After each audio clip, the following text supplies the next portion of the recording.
Hello class and welcome to this Indiana Jones, welcome to this A Boy and His Blob walkthrough right here on Video Games 101 by way of Let's Play with Brigands.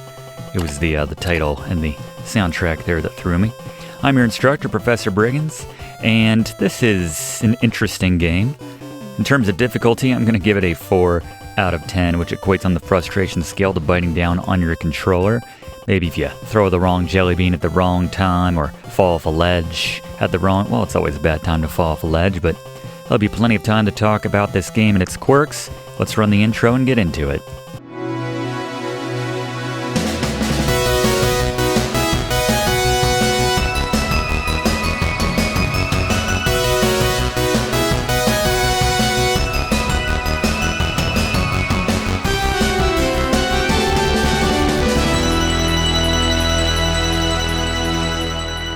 Alright, as we start a new game, let's take a look at the controls. We can throw jelly beans with A, we can whistle and call Bob, we can reset his form, fire the gun later with B, pause with start, switch jelly bean with select. We can hold down and press select to go opposite through the cycle of jelly beans. Take a look at the Briggs notes now. Know your jelly beans, very important in A Boy and His Blob. Know the best route, which we are going to show you step for step, and be careful around those edges. And speaking of knowing your jelly beans, let's go to our resident jelly bean expert today, Blaze. Alright, let's talk about the items you'll find in A Boy and His Blob. Specifically, the jelly beans, which you already have. I mean, sure, there's the peppermint, you get 5 of these, you get an extra life. Mostly you're only going to find these on Blobonia. I think that's the Blob planet. And what else? We got just treasure, which you need to buy. Certain vitamins, things like that. Really, you'll find these just fine. Not as much mystery here. What we want to talk about are the jelly beans. There's usually a pun, some sort of little word play going on with each of these to give you a tip on what each one is. Like the apple. The apple jelly beans turns Blob into a jack, which allows Blob to jack up items above him. Use this a couple times. Very important near the end of the game. Gary's going to explain that, I think. And then we have the cinnamon jelly bean, which turns the Blob into a blowtorch. Use this to clear a couple obstacles out of your way. You have the coconut jelly bean, which you can use to roll Blob to the next screen to scout out. We can actually use this for a kind of a hack late in the game, which I think Fluff or the Professor will talk about. You have the cola jelly beans, which turns the Blob into a bubble so that the boy can get in the bubble and go in the water. Next, we have the honey jelly beans, which turns Blob into a hummingbird and lets him catch up to you if he's beneath you. Just toss one of these over the edge of the cliff. Once you've maybe bounced up there with the trampoline, which we'll talk about, and that's how you get him back up with you. Also, in the same vein, we have the ketchup flavored jelly beans. Doesn't sound too good to me, but what it does is warp Blob to your side. So if you've gone a few too many screens, don't know where Blob is, just throw one of these. He'll appear where you throw the jelly bean. The licorice jelly bean turns the Blob into a ladder for you. You can climb that, access some other areas. We have the lime jelly bean. Only have a couple of these. Be very careful. You need one of these very late in the game. It turns the Blob into a key. We have the orange jelly bean, which makes the Blob into a gun, which we'll use on his home planet. And then we have the punch jelly bean, which turns Blob into a hole punch. That's the pun right there. Root beer, which turns Blob into a rocket. Use this after you get all the treasure and you have everything that you need when you're leaving Earth to go to the Blob planet. Then you have the strawberry jelly bean, which makes a bridge out of the Blob. The tangerine jelly bean makes Blob into a trampoline. And finally, the vanilla jelly bean makes Blob into an umbrella so you can float down and cushion your fall on these very tall drop-offs. It also provides you some protection from certain obstacles like falling rocks. But there you go. The jelly beans, the many jelly beans of A Boy and His Blob. Good luck. Alright, thank you very much, Blaze. You can see right here we're using the licorice ladder to climb up and get all the treasures here. That's the first goal. You have 2 goals in A Boy and His Blob. First, when you're on Earth, you need to get all the treasures. You don't have to get all the treasures, but you need to get a lot of the treasures so that you can afford certain items for the trip to Blobonia. And in some cases, some of the treasures are jelly beans, which you need to access later parts in the game. So again, we're showing you the quickest route here. And while we go Tangerine Trampoline, let's bring in Fluff for our very first Fluff fact. We're powering through this game already. Our very first Fluff fact about a boy and his blob. Fluff, what do you got for us? David Crane. No, not that David Crane. His name is prominently displayed on the title screen for a good reason. He was the chief designer, developer, and programmer for A Boy and His Blob. After getting the green light from Nintendo in the form of a license to make the game, Crane and a small team knocked the game out over the course of an astounding, if not grueling, 6 weeks. This is especially impressive when you consider most games at the time took 6 to 8 months to complete. Crane himself purportedly rented a room in a flop house near his office and regularly put in 16 to 20-hour days to finish the project. All of that work paid off in the end, as the game was not only a hit with Nintendo's employees after he submitted the game, but it turned out to be a commercial hit as well. Thank you very much, Fluff. Yeah, it's a bit of a cult classic, A Boy and His Blob. I will say the controls are a little loose. They could be a little bit tighter, and I think they could have done more with the jelly beans. You know, it's a bit tight. There's only so many. I think it's a very interesting concept, but all in all, it's still a very fun game. As we go for the umbrella here to cushion our fall. It's always a little safer. We're going to make sure we go all the way to the left here so we can grab this treasure. There's another drop off to the right, so we want to make sure that we bear left there. We can just drop here. If it's more than a screen and a half, it will kill the boy and the game gets very dark. Fortunately, we have multiple lives, but here we're going to go cola. We're going to transition to the bubble here.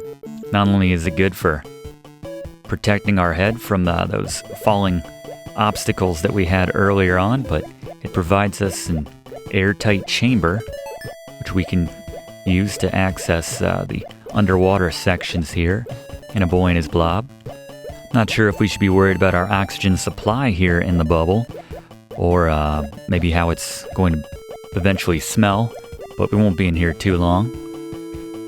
Be very careful when you're going along the top or the bottom here. There are stalactites and stalagmites, which will pop you from the top and the bottom, respectively.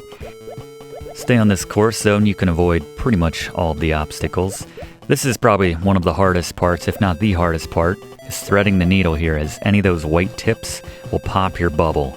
So we need to be very careful when we... Just like that. You can rub up against the side of one of those stalagmites, as you'll see right there, without consequence, but if you ever touch one of the tips, you'll be out of luck and out of life. So, then we come back up to the top here to get the gems on the ceiling. And once we get these last couple here on this screen, we just have 2 more to get, so we're going to make our way back where we came from. Again, bearing in mind that at the top of the screen on this next screen, there's going to be stalactites, so we want to stay low right there. So we're going to come down. I've run this game so many times in preparation for this class. I have it down to a science. I would be shocked if there were a faster way to beat this game legitimately, you know, without any kind of weird code or hacking of the game or something like that. But this is the route right here.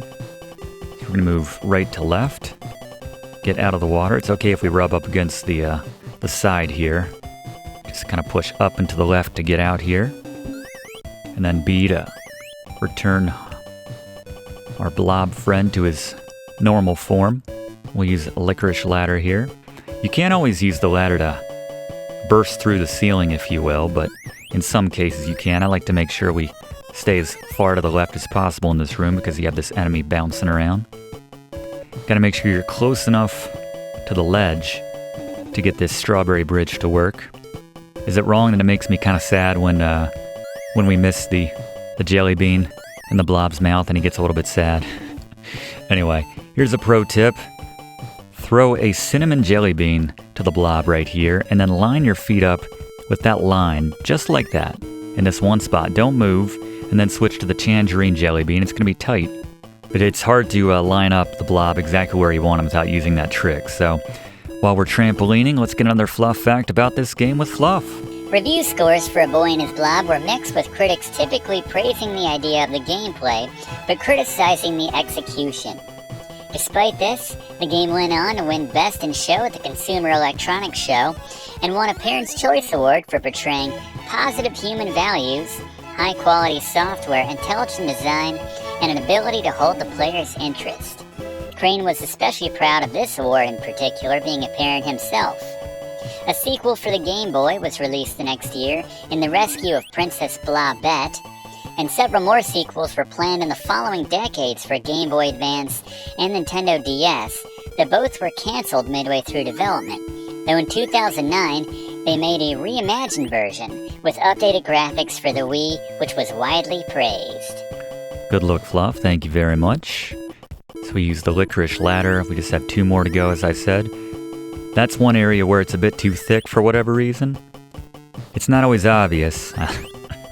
Something gets me, something tickles me when the blob misses that jelly bean, and just utter sadness spreads over its face. But yeah, they don't always let you know where it's too thick to burst through with your licorice ladder.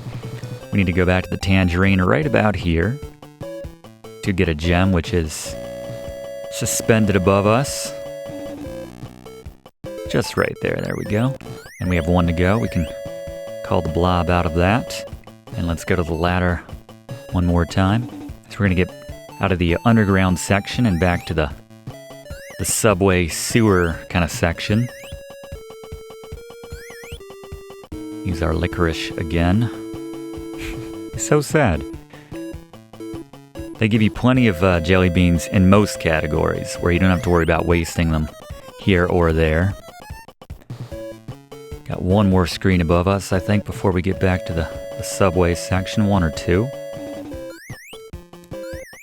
You should be able to get... Now he dropped. Alright, so in that case, we can either use a catch-up, as in catch on up to us, blob, which I think is just faster here than worrying about the hummingbird jelly bean, tossing it over the edge like we did earlier and getting him to catch up to us.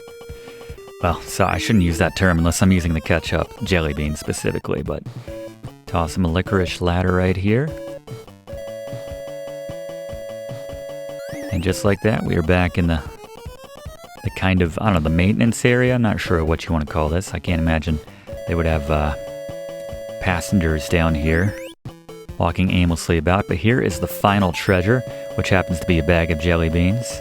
Some very important jelly beans, I might add. Go to the strawberry bridge. Again, make sure you're close enough to the edge, otherwise the blob will just kind of get in that strawberry bridge form without knowing where to send himself. Alright, so we got a manhole cover above us, so we need to use the apple jack, as Blaze explained, just to knock that thing off right there. And now you can either use the trampoline or a ladder to get out of this part.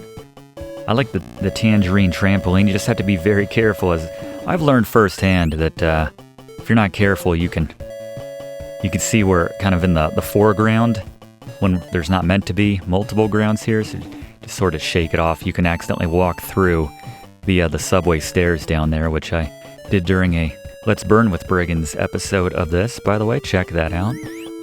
YouTube.com/Let's Burn with Brigands. Hopefully we'll have a link in the description of this one. But anyway, go to the health food store and buy some vitamins. Try to offset the hundreds and hundreds of jelly beans that we're carrying around and feeding to our blob. A little worried about his sugar levels, but that's for another class, I suppose. Feed him root beer rocket jelly bean, and we get transported to Blobonia again. Should we be concerned about our oxygen supply or lack thereof? I don't know, but... So this is the blob's planet. Looks a lot like our planet, if you ask me. Get him back to normal form. I like to get him the orange jelly bean at this point. And this is where we the vitamins that we bought come in handy, as this is ammunition for the Vita Blaster, which our blob turns into, which we can fire with B. Note, we can shoot these white guys, but it's better to just thread the needle, just kind of stop in the middle. Here you can thread this once again, just use the same pattern that we're doing here. And again, we want to stop around the middle and just keep pushing through. The blaster will just kind of mess up their trajectory a little bit and not in your favor. Here we need to make sure we clear the screen of all of these cherries. These will turn into bombs. Note that we can aim the Vita Blaster. By pushing down, we can get more of a level aiming, so we're just shooting horizontally in front of us. Just make sure you clear, and none of these hit the ground, otherwise you will lose a life. It's a little confusing if you're not familiar with that. I certainly found it confusing the first time I did that. We'll have Fluff in just a moment to give you a tip on how you can avoid all of this, but we have a little popcorn section here. Here, just wait for the opening as we do here. Once again, let them go over you, and as soon as they clear, follow them so you don't have to worry about the ones coming in the second wave behind you. And now we're heading into the factory. We're just going to trampoline up here a couple times. You'll see how we do it, but let's go to Fluff for a very helpful tip on how we can avoid all of the enemies on Blobonia. Fluff? There are a couple of hacks once you get to Blobonia to make things a bit easier. Once you touch down, running to the left and throwing a jelly bean at just the right spot will cause the screen to flash and show the final boss room. This will clear the entire planet of enemies, so that you can enjoy a much more leisurely visit to Blobonia. A similar hack is to turn Blob into a coconut when you touch down, then throw him to the right. Count 16 seconds, then call him back with a whistle. This should also clear out any enemies until you reach the cornfield. All right, good call, Fluff. Thank you very much. Yeah, the key is just finding that sweet spot to throw that jelly bean. It can be a lot of trial and error and luck involved. But you see we use the vanilla to parachute down, or umbrella down. And we're going to do the exact same thing one more time here. One more fun little, I don't know, quirk or tip or hack or whatever you want to call about this game is that if you feed the blob a honey jelly bean, so he starts to turn into the hummingbird, midway through his transformation, if you throw a ketchup jelly bean, he'll kind of get stuck as a brick. So for whatever that's worth, if you want to try that, give it a go. It does work. Doesn't have any purpose. I think they intended to have more things which the blob could morph into in the game, but just kind of ran out of time and didn't find it all that necessary. So, speaking of not all that necessary, we can feed the blob a tangerine jelly bean right here. Just so we can grab one of the peppermint candies, which Blaze referred to earlier. I think my mark's off a little bit here. Just need to move them slightly to the right, but if you want to grab that, be my guest. Careful with these tooth monsters. The first half are easy, but then the second row, they're a bit more random, so just be careful with your motions, your movements. We're going to drop through the floor right here. Might be a little bit tight. There we go, just made it to the left. I'm going to turn off the switch here. We're ruining all of the plans. I don't know why. I mean, it seems like they're just making more candy. We seem to like candy.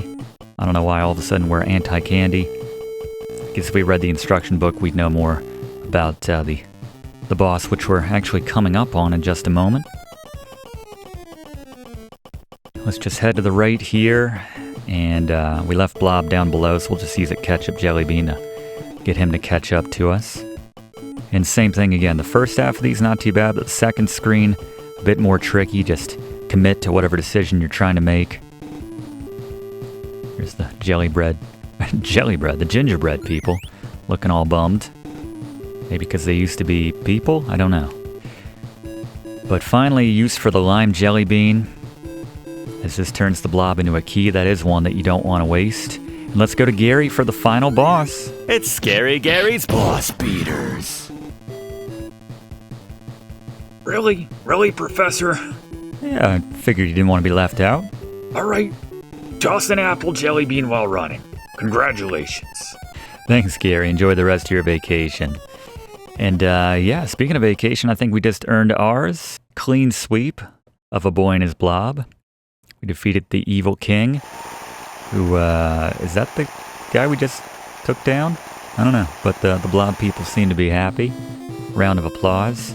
Seems like an odd use of the game over screen right there, at the bottom at least. There you go, one of the more expedited walkthroughs that we've done with this A Boy and His Blob walkthrough, but yeah, just about 20 minutes. That's all it takes to beat this cult classic made on a a very small budget and a very short amount of time, but it was a labor of love. Love to see it, and you got a very interesting game out of it in A Boy and His Blob. Please subscribe if you have not yet already done so to enroll in this class. We do one of these classes every single week. We'd love to have you enrolled. And on that note, we'll see you next week for next week's class in the same spot. Thanks for watching, and don't forget to like and comment on this video and click subscribe if you haven't already, as this seriously helps me to keep making great content for you. And check the description of this video to see what song is playing right now.